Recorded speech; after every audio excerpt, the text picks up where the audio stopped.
మనం ప్రకటన గ్రంథం నుండి తైతిరీయ సంఘం గురించి మనం ధ్యానిస్తున్నాం. వాస్తవంలో ఈ తైతిరీయ సంఘమునకు చాలా దినములు పడుతుంది. ఎందుకంటే అన్ని సంఘాలకు 7 సంఘాలకు ఉత్తరం రాసినప్పుడు ఈ తైతిరీయ సంఘమునకు చాలా పెద్ద ఉత్తరంనే రాశారు. అది మాత్రమే కాక ఈ తైతిరీయ సంఘం ద అడల్ట్రస్ చర్చ్ కనుక, వ్యభిచార సంఘం కనుక ఈ సంఘమునకు ఎక్కువ మాటనే దేవుడు ఇచ్చారు. కనుక మనం ఎక్కువ నేర్చుకోవాల్సిన సత్యం కూడా ఉంది. ఈ దినమున మనం 22, 23 వచనంలో మనం ధ్యానించబోతున్నాం. మనం దీనికి ముందు మనం 21, 22 వచనంలో 21 మనం ధ్యానించాం. దాంట్లో I gave her time to repent, నేను మారు మనసు పొందుటకు అవకాశం ఇచ్చాను, కానీ ఆమె మారు మనసు పొందుటకు ఇష్టపడలేదు అని చెప్పి మనం ధ్యానించాం. She did not want to repent. నేను మారు మనసు పొందుటకు అవకాశం ఇచ్చాను, కానీ ఆమె మారు మనసు పొందుటకు ఇష్టపడలేదు అని చెప్పి దేవుడు చెప్తున్నారు. దేవుడు మనకు కూడా మారు మనసు పొందుటకు అవకాశం ఇస్తారు. మనం మారు మనసు పొందుతున్నామా లేదా అనేది రెండోది విషయం. మొదటి ఏంటంటే మారు మనసు పొందుటకు ఇష్టపడుతున్నామా లేదా అని చెప్పి దేవుడు చూస్తున్నారు. ఇక్కడ ఆమె మారు మనసు పొందుటకే ఇష్టపడలేదంట. మారు మనసు పొందుటకు ముందు మనకు ఇష్టం కలగాలి. ఇక్కడ చూస్తున్నాము 22వ వచనం, 23వ వచనం ఈరోజు మనం ధ్యానించబోతున్నాం. ఇక్కడ మనం చూస్తున్నాము, behold I will throw her on the bed of sickness. నేను ఆమెనే మారు మనసు పొందితేనే కానీ వారిని బహు శ్రమలు పాలు చేతును. ఇదిగో నేను మంచము పట్టించి ఆగండి, ఇదిగో నేను ఆమెని మంచం పట్టిస్తాను. ఇక్కడ ఏమి నేర్చుకున్నామంటే, ఈ స్త్రీ ఆమె సంఘంలో ఉన్న వరకు నేర్పిస్తుందంట. పోయిన వారం నేను ఈ మాటను చెప్పాను. యేసయ్య ఏమని చెప్పారంటే, ఎలాంటి వారికి ఏం బోధిస్తుందంటే 25వ వచనంలో మనం చదివాము, She teaches and leads my bond servants astray. She teaches and leads my bond servants astray. ఆమె నేర్పించి వారిని తప్పుదారులు నడిపిస్తుందంట. ఎవరినంటే మై బాండ్ సర్వెంట్స్, నా దాసులు. బాండ్ సర్వెంట్ ఇంగ్లీష్లో ఉన్నప్పుడు స్లేవ్ని అర్థం, బానిసలు అని చెప్పి అర్థం. తెలుగులో అదంతా కూడా సరి అయిన తచ్చిమా కాదు. పని వాళ్ళకు సమయం ఉండిద్ది, 8 గంటల నుండి 4 గంటల దాకా పని చేసి వెళ్ళిపోతారు. కానీ బానిసకు సమయం ఉండదు. చెప్పినప్పుడు చేస్తూ ఉండాలి, విశ్రాంతి ఉండదు, ఇచ్చింది తినాలి, జీతం ఉండదు. దేవుడు చెప్తున్నారు మై బాండ్ సర్వెంట్స్ అంటే సంఘంలో మీరందరూ కూడా నా సంఘస్థులు కాదు, నా విశ్వాసులు కాదు, మీరు ఎవరైతే పరిశుద్ధముగా ఉన్నారో వాళ్ళందరూ కూడా దేవుని పిల్లలు, మై బాండ్ సర్వెంట్స్ అంటున్నారు. ఇక్కడ 2 గ్రూప్ ఉన్నారని చెప్పి మనం ధ్యానించాం. సంఘంలో దేవుని భయం కలిగిన వారందరూ కూడా దేవుని పిల్లలంట. ఆమె నేను ముందుగానే చెప్పాను, ఆమె ఆ సంఘ సేవకుడిని భార్య అని చెప్పి గ్రీక్ భాషలో రాయబడి ఉంది.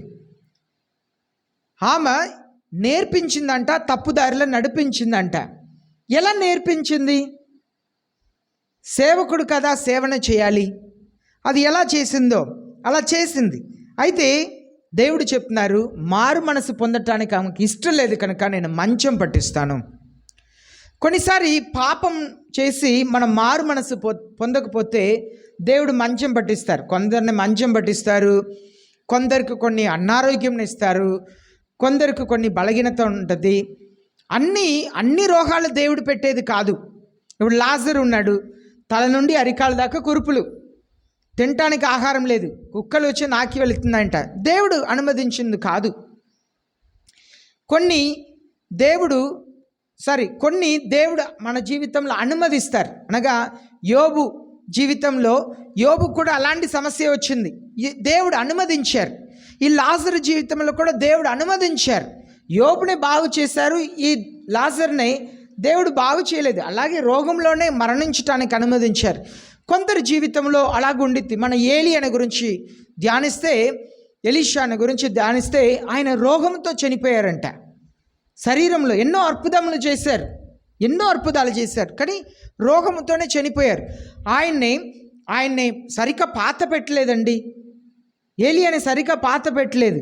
ఎందుకు పాత పెట్టలేదని చెప్తున్నానంటే, ఒకరోజు ఆ సమరయాలో ఇశ్రాయేల్లో ఒక వ్యక్తి చనిపోతే ఆయన్ని పారేయటానికి తీసుకొస్తుంటే శత్రువులు యుద్ధంలోకి వస్తున్నారంట.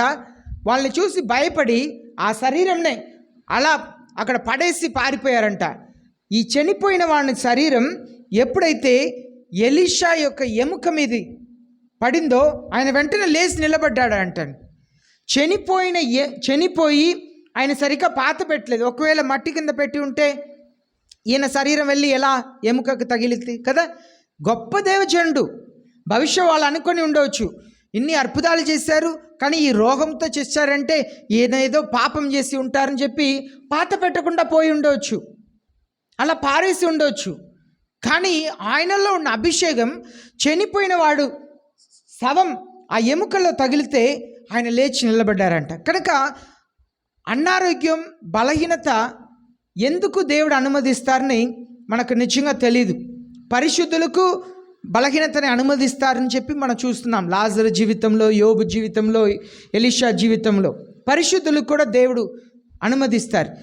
కొన్ని మనం చేసిన పాపం వల్ల వస్తుంది. దానికి యేసయ్య చెప్తున్నారు, నువ్వు మారు మనసు పొందకపోతే మంచం పట్టిస్తాను, జాగ్రత్త, మంచం పట్టిస్తాను. దేవుడు చెప్పి చేస్తారు, హెచ్చరిస్తారు దేవుని పిల్లల్ని. అయితే ఇక్కడ చూస్తున్నాము, in some cases sickness is punishment of God. కొన్ని సందర్భంలో కొన్ని శిక్ష దేవుని, కొన్ని రోగాలు దేవుని శిక్షగా ఉండేది. ఇప్పుడు చూస్తున్నాం, యోహాను సువార్త 5వ అధ్యాయం 14వ వచనంలో చదువుతున్నాము, stop sinning or something worse may happen to you. 38 సంవత్సరాలు ఒక వ్యక్తి బెతెస్దా కోనేరు దగ్గర ఉన్నాడు. ఆ కోనేరులో నీళ్ళు ఉంటుంది. అప్పటికప్పుడు పరిశుద్ధ ఆత్మ దేవదూతలు వచ్చి ఆ నీళ్ళని కదిలిస్తారంట. ఆ నీళ్ళు అలా సుడిగుండంలా కదిలిన వెంటనే ఎవరు ముందు ఆ నీళ్ళు దిగుతున్నారో వారికి ఎలాంటి రోగమైనా స్వస్థత కలిగిద్దంట. ఈయన 38 సంవత్సరాలు అక్కడ పడి ఉన్నాడు. కానీ ఈయన వెళ్ళక ముందు ఎవరన్నా వెళ్ళిపోతున్నారు, ఎందుకంటే స్వచ్ఛపడి ఉంది శరీరం. కనుక ఆయన ఎలా 38 సంవత్సరాలు అక్కడ ఉన్నాడు మనకు అర్థం కాదు. ఆయన పరిస్థితిని గురించి ఆలోచన చేస్తే ప్రతిదినం ఎవరు వచ్చి ఆహారం పెట్టారు, ఆయన ఎలా టాయిలెట్ బాత్రూమ్ వెళ్ళాడు మనకు అర్థం కాదు. భయంకరమైన పరిస్థితులు ఉన్నారు. కానీ యేసయ్య ఆయన వచ్చి స్వస్థపరుస్తున్నారు. ద చోసన్ అనే మూవీలో ఆయనని యేసయ్య కౌగిలించుకొని ముద్దు పెడతారు. చాలా అద్భుతంగా ఉండిద్ది ఆ పిక్చర్. అంటే ఆయనని అంతగా స్వస్థపరిచిన తర్వాత ఆయన వెళ్ళి పాపం చేయటం మొదలుపెట్టాడు. బహుశా 38 సంవత్సరాలు ఒకే చోట్ల పడి ఉన్నవాడు స్వస్థత పొందిన తర్వాత వెళ్ళి పాపం చేస్తున్నాడు. ఒకరోజు దేవాలయంలో ఆయన్ని కనుగొని వెతికి యేసయ్య ఈ మాటను చెప్పారు. యోహాను సువార్త 5వ అధ్యాయం 14వ వచనం, మరి ఎక్కువ కీడు జరగకుండా ఇంకను పాపం చేయకుండా జాగ్రత్త పడు. మరి ఎక్కువ కీడు జరగకుండా ఇంకను పాపం చేయొద్దు. యేసయ్య ఏం చెప్తున్నారు వాస్తవంలో, ఇంకా పాపం చేస్తే మంచం పట్టిస్తాను, జాగ్రత్త. ఇప్పుడే 38 సంవత్సరాలు నువ్వు మంచం మీద ఉన్నావు, ఇంకా మరలా పాపం చేస్తే మరలా మంచం మీద ఎక్కిస్తాను, జాగ్రత్త. కొన్నిసారి దేవుడు మనల్ని అలాగే హెచ్చరిస్తున్నారు. అలాగనే మనం చూస్తున్నాము, లూకా రాసిన 5వ అధ్యాయం 20వ వచనంలో మనం చూస్తున్నాము. ఇక్కడ ఒక వ్యక్తిని యేసయ్య దగ్గర తీసుకొస్తున్నారు. ఆయన కూడా పక్షవాతం కలిగిన వ్యక్తి కనుక స్నేహితులు ఆయన్ని తీసుకొచ్చి ఇంటి లోపల తీసుకువెళ్ళటానికి మార్గం లేకుండా ఇంటి పై భాగంని విప్పి యేసయ్య ముందు మంచముతో దించుతున్నారు. యేసయ్య ఇక్కడ వాక్యంలో మీరు చదివితే వారి విశ్వాసంని చూసి ఆయన్ని స్వస్థపరిచారంట. హల్లెలూయా. వారి విశ్వాసంను చూసి, దానికే క్రైస్తవులైన మనకు విశ్వాసం ఉంటే మన పిల్లల జీవితంలో దేవుడు అద్భుతం చేస్తారు. మనకు విశ్వాసం ఉంటే మన భర్త జీవితంలో అద్భుతం చేస్తారు. ముందు మనకు విశ్వాసం ఉండాలి, నీకు విశ్వాసం ఉండాలి. వారి విశ్వాసంను చూసి ఈ పక్షవాతం కలిగిన వారిని యేసయ్య స్వస్థపరిచారంట. ఏం చెప్తున్నారు చూడండి. Seeing their faith he said, friend your sins are forgiven. స్నేహితుడా, నీ పాపం క్షమించబడింది అన్నారు. దానికి అర్థం ఏంటి? ఆయన పక్షవాతం రావటానికి కారణం ఆయన పాపం. ఆయన పాపమును బట్టి ఆయనకు పక్షవాతం వచ్చింది కనుక యేసయ్య చెప్తున్నారు, నీ పాపములు క్షమించబడింది అంటున్నారు. కనుక మన జీవితంలో నేర్చుకోవాల్సిన విషయం, కొన్నిసారి మనం చేసే పాపం వలన మనకు రోగం వచ్చింది, పక్షవాతం వచ్చింది. దేవుడు మంచం ఎక్కిస్తారు. మంచం ఇది ఎందుకు మనం వెళ్ళి హాస్పిటల్కి వెళ్ళి ప్రార్థన చేయాలని అనుకుంటున్నాం? వాళ్ళని స్వస్థపరచడం కాదు, స్వస్థపరిచే వరం కొందరికే దేవుడు ఇచ్చి ఉన్నారు. కొన్ని పర్యాయమే పరిశుద్ధాత్మ దేవుడు స్వస్థపరుస్తున్నారు. మనం వెళ్ళి వారి పాపంలో క్షమించమని ప్రార్థన చేయాలి. వారి విశ్వాసంను చూసి ఈయన్ని నీ పాపం క్షమించబడింది అన్నారు. ఈయన నోరు విప్పి పాప క్షమాపణ అడిగారా? ఈ పక్షవాతం కలిగిన నోరు వ్యక్తి పాప క్షమాపణ అడగల.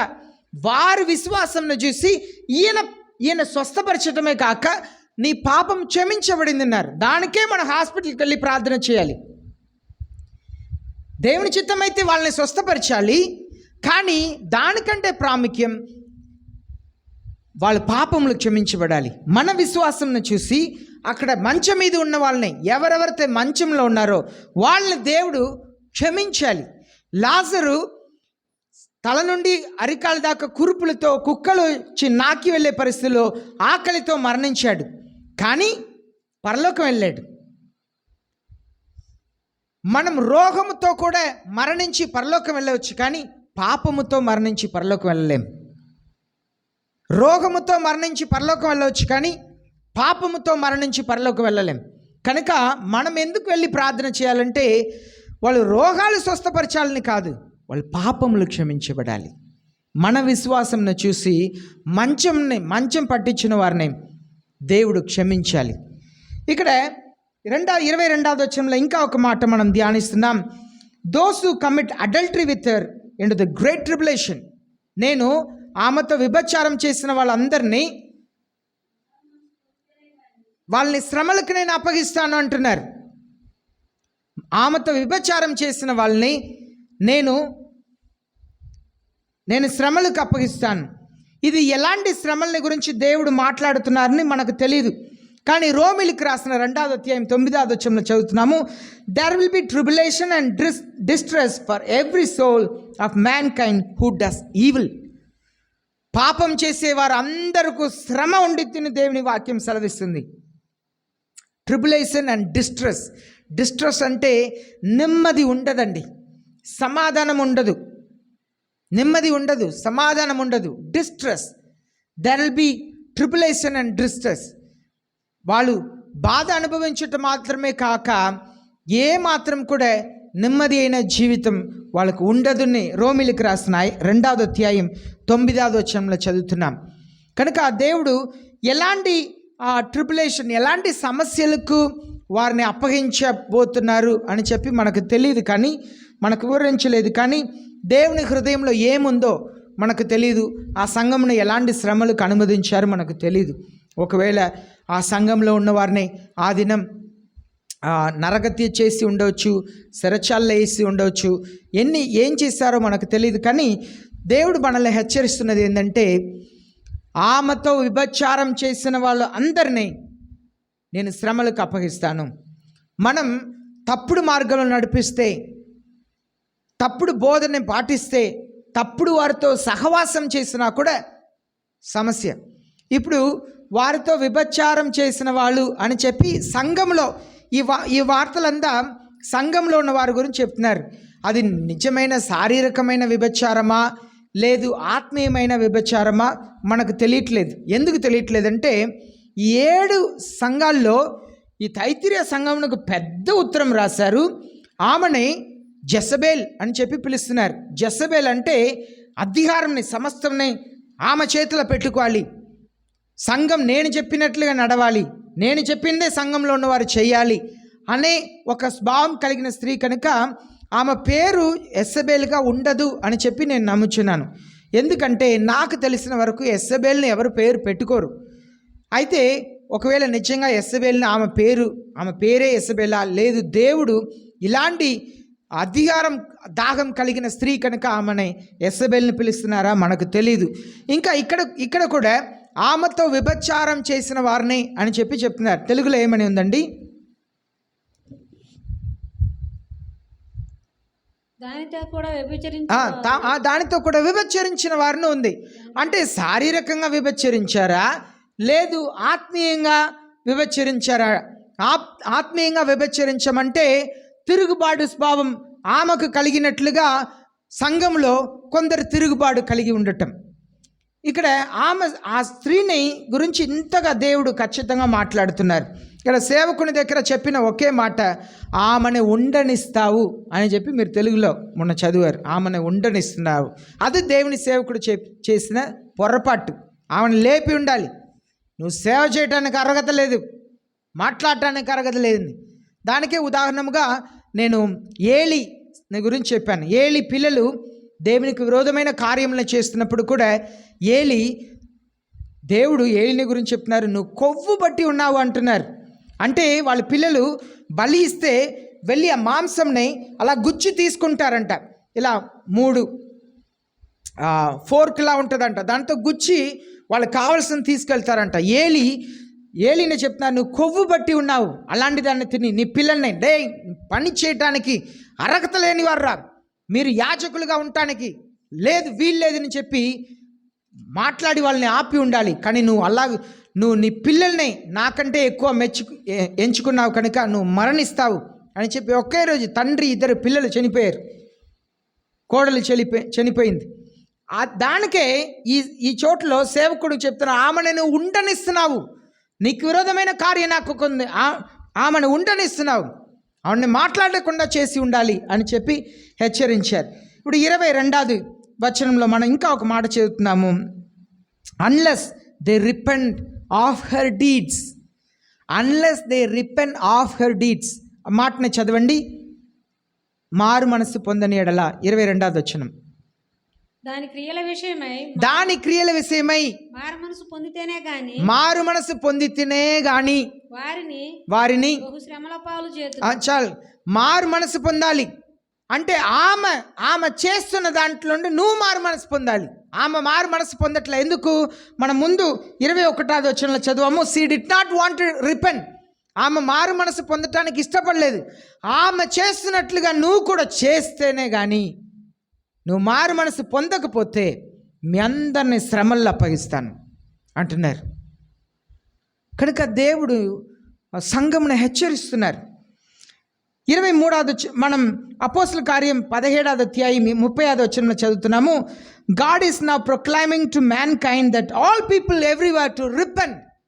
దేవుడు అపోస్తల కార్యం 17వ అధ్యాయం 30వ వచనంలో అందరూ అంతటంతటకు మారు మనసు పొందవలసిందని ఆజ్ఞాపిస్తున్నారంట. దేవుడు మారు మనసు పొందే తీరాలి.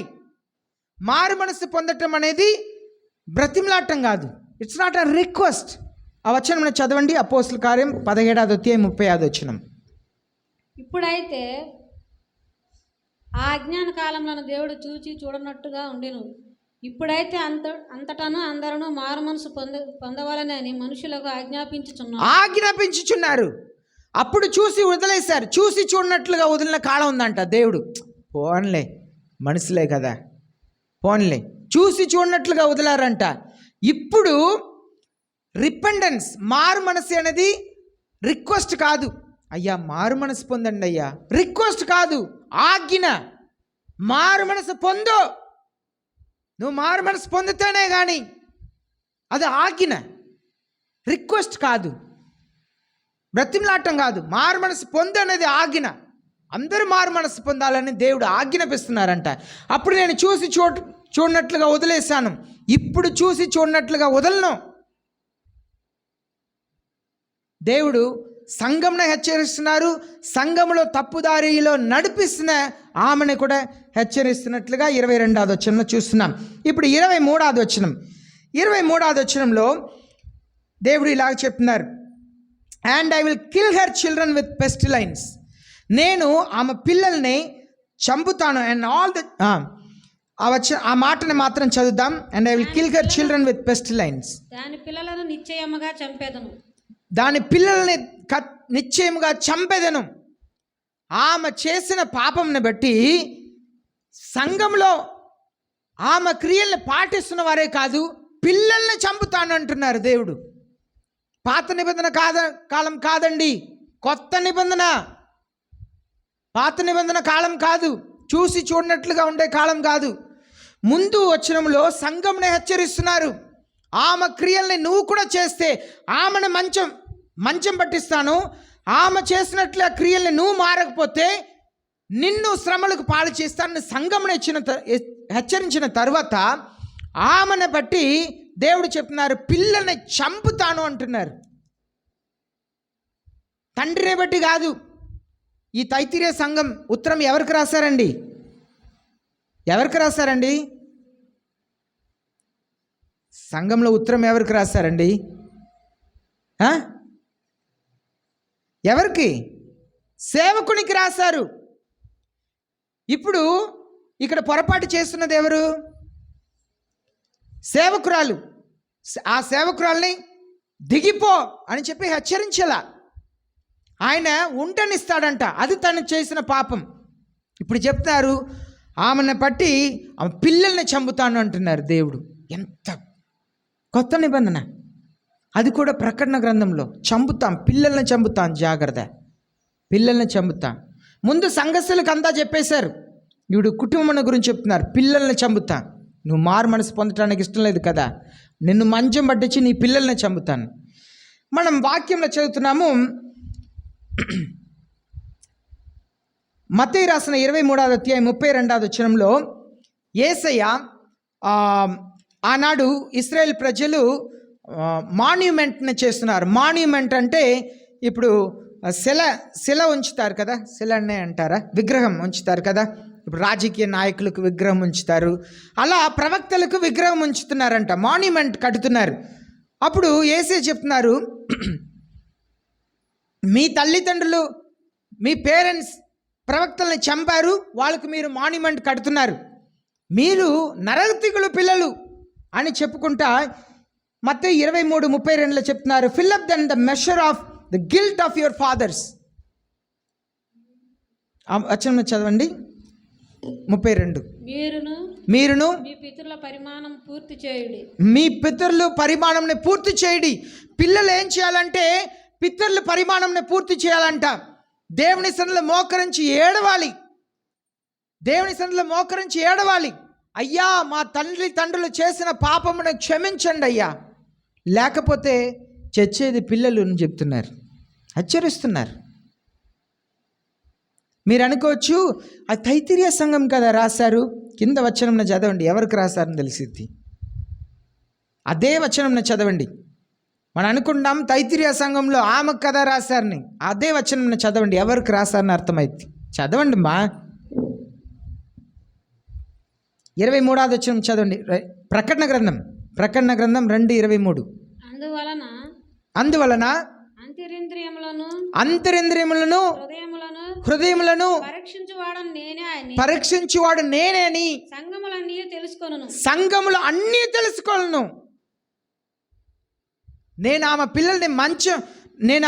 ఆమె పిల్లల్ని చంపుతాను ఇందువలన. అవునా? 23వ వచనం అలాగే ఉందా? ఆమె పిల్లల్ని నేను చంపుతాను ఇందువలన.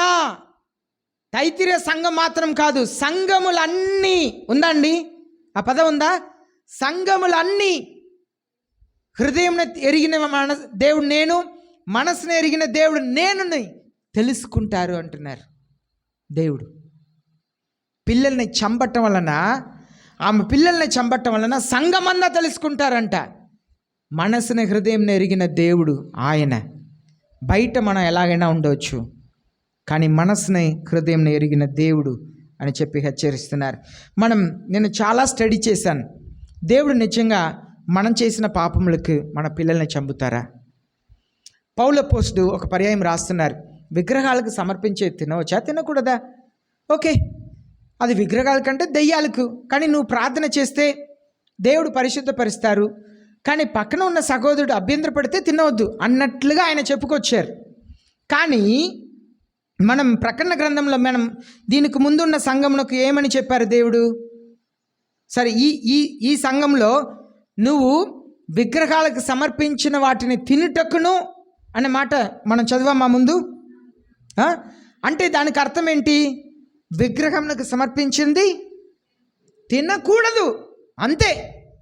అది ఆజ్ఞ, తినకూడదు. అప్పుడు పౌలు చెప్తున్నది కూడా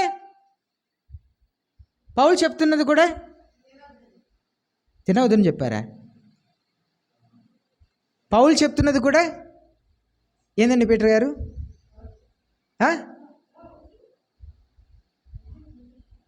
పౌలు చెప్తున్నది కూడా రాంగ్.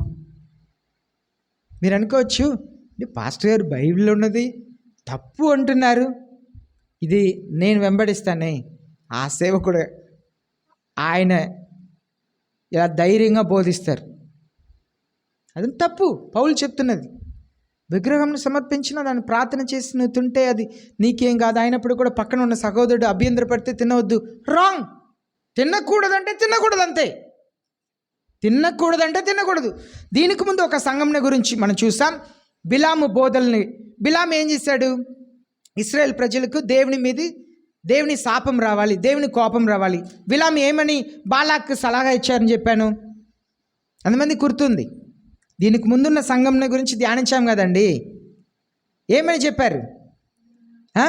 విగ్రహంకు సమర్పించిన దాన్ని తినుటకును వారి స్త్రీలతో విభచారం చేయుటకును సలహా ఇచ్చారంట.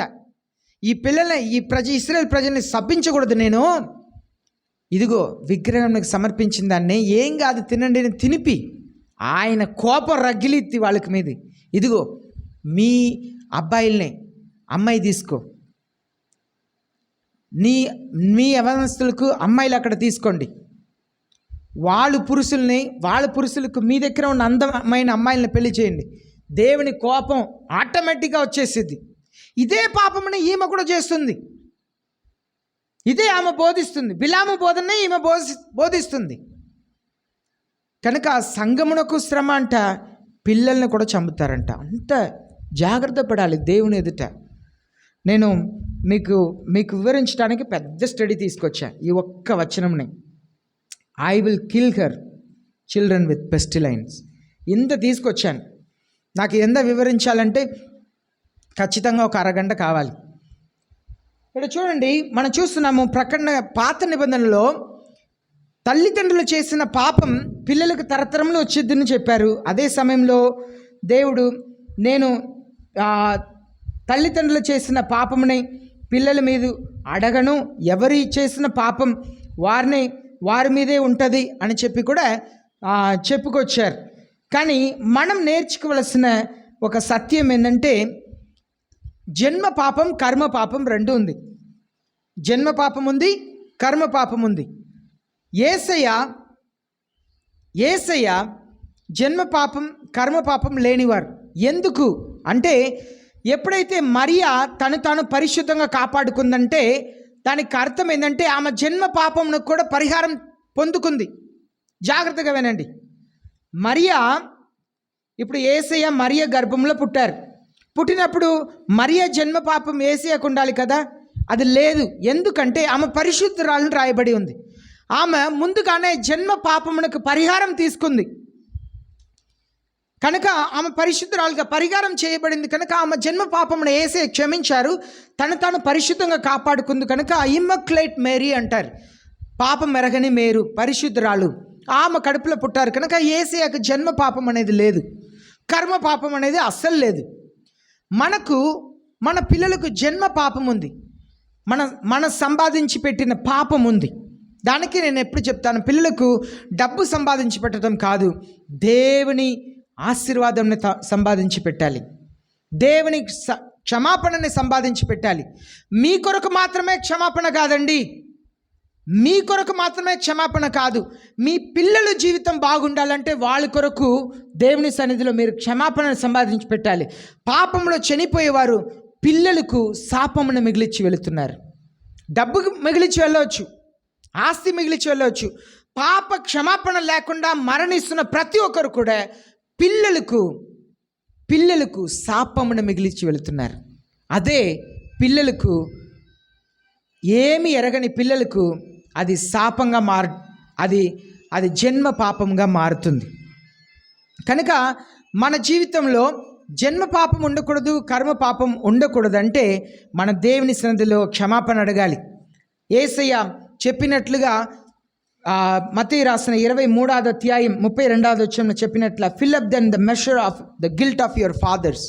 మీ తల్లిదండ్రులు చేసిన పాపములకు పశ్చాత్తాపపడండి అన్నారు. దాని అర్థం మీ తల్లిదండ్రులు చేసిన పాపములకు పశ్చాత్తాపపడండి. కనుక మన పిల్లలు వాళ్ళకు వాళ్ళు ప్రార్థన చేయటం కాదు, మన పిల్లలకు క్షమాపణను కూడా పెట్టాలి. మన పాపం మన పిల్లల మీద రాకూడదు.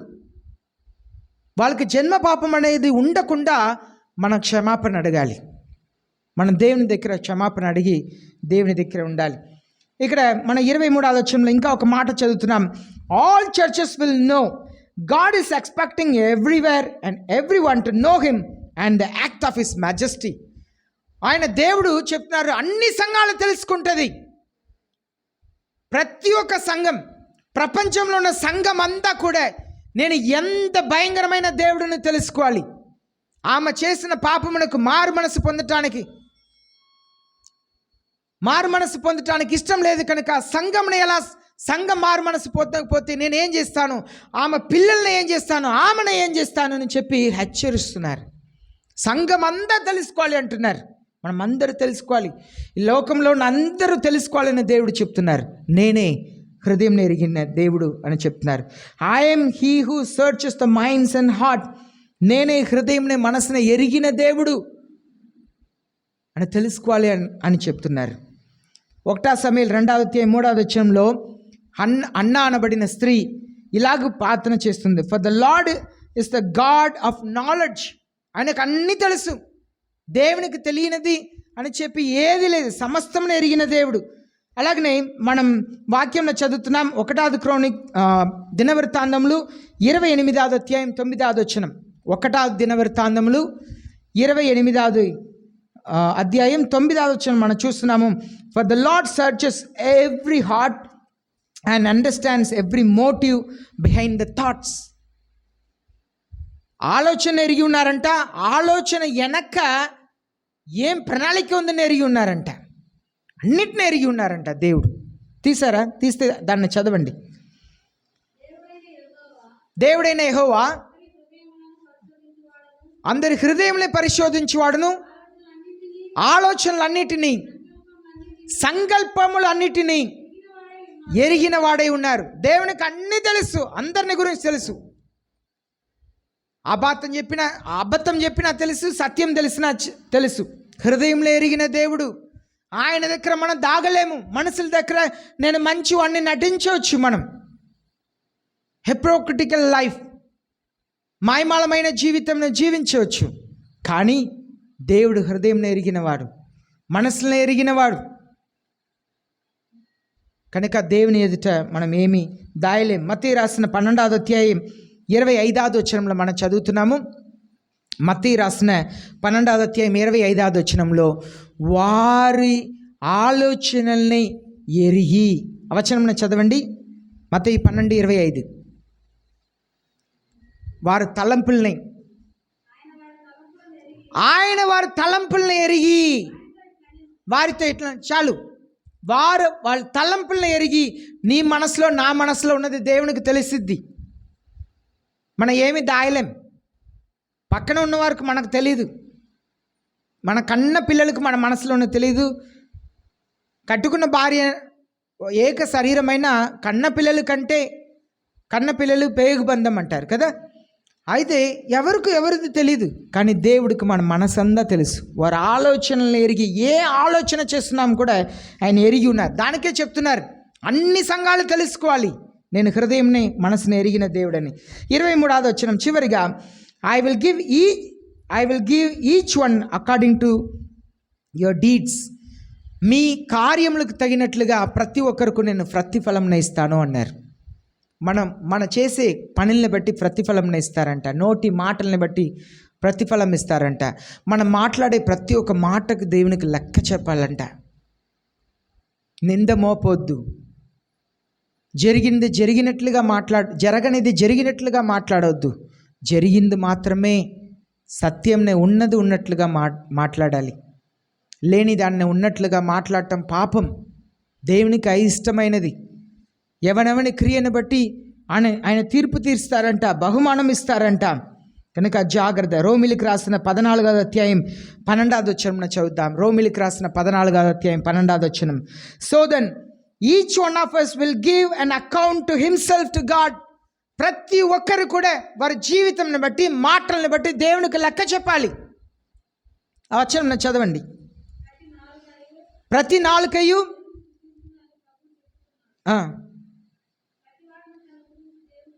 ప్రతివాడును తన గురించి దేవునికి లెక్క అప్పగింపవలను. నీ జీవితం బట్టి నీవు లెక్క అప్పగించాలి. నీ జీవితంకు నేను లెక్క అప్పగించవలసిన అవసరం లేదు. ప్రతి ఒక్కరూ వారి జీవితంకు లెక్క అప్పగించాలి. ప్రతి ఒక్కరూ వారి జీవితంకు లెక్క అప్పగించాలి. భార్యని కాదు, భర్తని కాదు, పిల్లల్ని కాదు, వ్యక్తిగతంగా లెక్క అప్పగించాలి దేవుని దగ్గర. కనుక మన క్రియల్ని బట్టే దేవుడు మనకు బహుమానం ఇవ్వబోతున్నారు. అలాగనే ప్రకటన గ్రంథం 22వ అధ్యాయం 12వ వచనం మనం చూస్తున్నాం. Behold I'm coming quickly, my reward is with me to reward each one as his work deserves. చదవండి. ఇదిగో నేను త్వరగా వస్తున్నాను, వాని క్రియలు చొప్పున ప్రతి వానికి ఇచ్చుటకు నేను సిద్ధపరిచిన జీతము నా యొద్ద ఉన్నది. దేవుని దగ్గర మన జీతం ఉందంట అండి. మన జీతం ఎవరి దగ్గర ఉందండి? మన జీతం ఎవరి దగ్గర ఉంది? దేవునికి లెక్క చెప్పాలి. మనుషుల దగ్గర మోసం చేయవచ్చు, మనుషులను నమ్మించవచ్చు, దేవుని నమ్మించలేం. మనం చేయవలసిందంతా, దేవుని సన్నిధిలో పడిపోయిన వాళ్ళు ఒక బాల్ని కింద విసిరేస్తే అది ఎలా పైకి వచ్చింది? ఎంతసేపు పట్టిద్దండి? అదే స్పీడ్కి పైకి వచ్చింది. అవునా? మనం పడిపోతే అలా లెగవాలి, కింద పడిపోతే అలా లెగవాలి. పడిపోయిన చోట్లో పండకూడదు. Don't wallow in your sin అని పాత నిబంధనలో ఒక మాట ఉంది. Don't wallow in your sin. Wallow అంటే అలా పడిపోయి అక్కడ పొరలుతూ ఉండటం, దాని మీదే పొరలుతూ ఉండటం. Don't wallow in your sin. పొరలుతూ ఉండబాక్, పడిన చోటు నుండి లెగవాలి. యేసయ్య చెప్పారు, నీ సహోదరుడు నీకు విరోధంగా పాపం చేసి వచ్చి నీ దగ్గర క్షమాపణ అడిగితే 7 సారి కాదు 70 సారి క్షమించమన్నారు. అంటే ఎన్నిసారి వచ్చినా క్షమించాలి. ఇప్పుడే కదా క్షమాపణ అడిగి వచ్చావు, మరలా వచ్చావు, క్షమించు. పొద్దునే కదా, మధ్యాహ్నం కదా క్షమించాను, మరలా క్షమించు. దేవుడు ఎందుకు ఆ మాట చెప్పారంటే, ఆయన శిష్యుల్నే మనుషుల్ని క్షమించమని చెప్తే ఆయన ఎన్ని పర్యాయం మిమ్మల్ని నన్ను క్షమిస్తారు? చెయ్యవలసిందంతా ఆయన దగ్గర రావాలి. ఒకటి, ఆయన దగ్గర నోరు విప్పి క్షమాపణ అడగాలి. ఇద్దరు దొంగలే. యేసయ్య కుడి వైపున ఎడవైపున ఇద్దరు దొంగలే. ఒక దొంగ గ్రహించాడు, మనమైతే ఈ శిక్షకు అర్హులం, ఈయన నీతిమంతుడు. గ్రహించాడు, నేను అర్హులు. ఆ పక్క దొంగకు చెప్తున్నాడు, మన అర్హులు, ఈ శిక్షకు మన అర్హులం, ఈయన నీతిమంతుడు. గ్రహించాలి. ముందు నేను పాపిని గ్రహించాలి. రెండవది యేసయ్య దగ్గర, అయ్యా నువ్వు మీ రాజ్యంలో జ్ఞాపకం ఉంచుకోండి అని అడిగారు. యేసయ్య ఈరోజు నాతో పరదేశంలో ఉంటావు అన్నారు. అవునా? పక్క దొంగ అన్నీ వింటున్నాడు. పక్క దొంగ యేసయ్య చెప్పేది, ఆయన మాట్లాడి వినిపిస్తుంది, మధ్యలో ఉన్న యేసయ్య చెప్తున్న వినిపిస్తుంది. ఆయన అహంకారం, తెగించి ఉన్నాడు. ఏముందిలే, ఈయన అడిగేదేంటి? ముందు గ్రహించాలి, పాపంని క్షమాపణ అడగాలి. దేవుడు అప్పుడు క్షమిస్తారు. మోకరిస్తాం, ప్రార్థన చేస్తాం. మోకరించి ప్రార్థన చేస్తాం. ప్రియమైన దేవుని జనమా, పరిశుద్ధ ఆత్మ దేవునికి లోబడుతున్నప్పుడు పరిశుద్ధ ఆత్మ దేవుడు మనల్ని కనికరిస్తారు. ఆయన దగ్గర చెప్పాలి, అయ్యా నేను పాపిని ప్రభువా. వివరించే అవసరంలే. ఆ దొంగ, నేను ఎవరికి తెలియదండి, నేను ఒక స్త్రీని బలాత్కారం చేశాను, ఎడారిలో చంపాను, లేదు నేను నరగత్య చేస్తాను, తిరుగుబాటు చేశాను, ఏం చెప్పలా. యేసయ్య ఏమీ అడగల, అక్కర్లేదు. నీ హృదయంలో నేను పాపిని, నేను చేసింది పొరపాటు అని గ్రహిస్తే చాలు. అంతే యేసయ్య కోరుకుంటున్నా. నువ్వు చెప్పని అక్కర్లా, నోరు ఇప్పి నేను అది చేశాం ప్రభువా, ఇది చేశాం ప్రభువా చెప్పని అక్కర్లా. నేను పాపిని, నేను అర్హత లేని వాడిని నువ్వు గ్రహించగలిగితే చాలు. యేసయ్య క్షమిస్తారు. ప్రియమైన దేవుని జనమా, మారు మనసు అనేది ఆజ్ఞ జ్ఞాపకం ఉంచుకుంటాం.